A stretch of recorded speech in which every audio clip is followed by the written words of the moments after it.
42, Angel reporting in. Alrighty, I'm back to hitting you guys with some science and some big words. Item SCP-135, the Universal Carcinogen. Object Class, Euclid. Special Containment Procedures. SCP-135 is to be contained in a partitioned plexiglass chamber of at least 7 meters to a side. All sections are to be completely sealed off from one another to avoid cross-contamination. SCP-135 itself is to be in a central section with 1.0 to 1.5 square meters of floor space, with a 5 centimeter wide runoff trench around the perimeter that drains into a tank, the contents of which are to be piped into an incinerator at the end of every week. The remaining space in the containment chamber is to be used to house 5 chemical harvesting vats, 1 vat per partition section.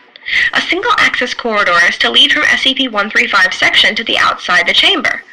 No personnel are permitted within SCP-135's effect radius. All maintenance, taking care of samples, etc., are to be carried out by remote control robots. Disciplinary measures need not be taken against personnel that violate this rule, because the direct consequences of SCP-135's effects have been deemed consequence enough. Robots are to be maintained and cleaned by Level 1 personnel. That would probably be you guys. Once a week, SCP-135 section is to be hosed down with solution U82-B until only its outer coating is visible. In emergencies, flamethrowers may be employed to reduce mass quickly. Description: SCP-135 is a human female between 12 and 19 years of age that promotes rapid, uncontrolled cell growth within a radius of 2.25 meters from itself. It remains rigidly in the fetal position and has never been observed to move. SCP-135's effect is carcinogenic to animal tissue and induces malignant neoplasia in the plant and fungal tissues in 100% of recorded exposure cases, with severity and disorganization increasing exponentially with closer proximity to SCP-135. Within 0.1 meters, cells will not die even under conditions where they would normally, causing SCP-135 to be steadily buried under a continually growing mass of plant matter, fungal matter, and microorganisms. This undying state extends to SCP-135 cells as well, and SCP-135 has been shown to lack an epidermis, instead having a crust of mixed plants and fungal matter that has incorporated itself onto SCP-135's skin, interspersed with tumors and a few patches of raw flesh. SCP-135's lungs, diaphragm, and intestines are ruptured, and growth extends into the chest and abdominal cavities.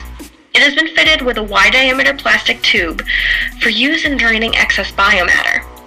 The Foundation came into possession of SCP-135 after it and a surrounding ball of growth rolled off a cliff in the Andes Mountains, crushing a hiker on the trail below.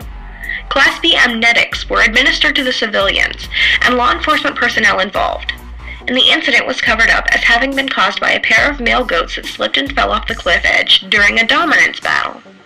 Later examination of the growth revealed the partial skeleton of an adult human female with osteochromata covering 67% of it.